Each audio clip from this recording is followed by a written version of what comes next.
CCTV footage समोर आलेलं आहे। हल्ल्याच्या उद्देशानं वर जाणाऱ्या आरोपीचं जिन्यावरचं हे सीसीटीव्ही फुटेज आहे। हे सीसीटीव्ही फुटेज आता एबीपी माझाच्या हाती लागलंय। आपण बघतोय सैफ अली खानवरती ज्याने हल्ला केलेला आहे त्या हल्लेखोराचं हे नवं सीसीटीव्ही फुटेज आहे। हल्ल्याच्या उद्देशानं वर जाणाऱ्या या आरोपीचं हे सीसीटीव्ही फुटेज आहे आणि यामध्ये हा आरोपी कैद झालेला दिसतोय। या सीसीटीव्हीच्या कॅमेऱ्यामध्ये अत्यंत दबक्या पावलांनी असा हा आरोपी वरच्या दिशेनं जाताना दिसतोय।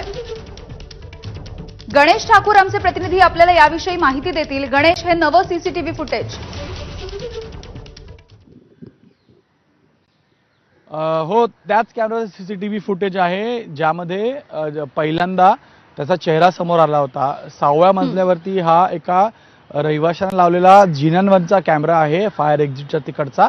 आणि ह्या कॅमेऱ्यामध्ये आपण पाहतोय की हा व्यक्ती जर आपण हे स्क्रीन पाहिले तर यामध्ये टायमिंग दिसतंय 1:37 म्हणजे रात्री 1:37 हा वर जातो आणि नंतर 2:33 खाली येतो।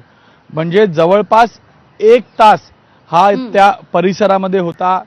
1 तासाच्या आत सगळं हे घडलं आणि यामुळं या सीसीटीव्हीनं स्पष्ट होतंय ती म्हणजे टाइम फ्रेम। हा जवळपास 1:30 वाजता आला। FIR मध्ये त्याची नोंद आहे की 1:30 ते 2:30 पर्यंत हे सगळं घटनाक्रम घडलं। 1:30 वाजता हा आत शिरतो, 1:37 6व्या मजल्यावरती असतो आणि जसं मोलकरीणने जबाब दिलेला आहे की 2च्या सुमारास हा त्या घरी पहिल्यांदा दिसला, त्यानंतर 2:30 वाजता बाहेर गेला। म्हणजे अर्धा तास हा घरी होता। मला वाटतं की 1:45च्या आतच हा घरी शिरला असेल, त्याने घर पाहिलं असेल आणि 2 वाजता तिथं पहिल्यांदा मोलकरीणने पाहिलं आणि नंतर 2:30च्या सुमारास हा हल्ला करून तिथून पळून गेला। म्हणून हे फुटेज खूप महत्त्वाचे आहे टाइम फ्रेम, टाइमलाईन दाखवण्यासाठी। 1:30 वाजता हा बिल्डिंगच्या आत शिरतो आणि 2:30 वाजता तिकडून बाहेर पडतो। 2:33चा फुटेज मध्ये आपण पाहिलं की 2:33 तो ह्याच कॅमेऱ्यामध्ये बाहेर पळून जाताना आपल्याला पाहायला मिळतोय। म्हणून 1 तास हा पूर्ण त्या परिसरामध्ये होता।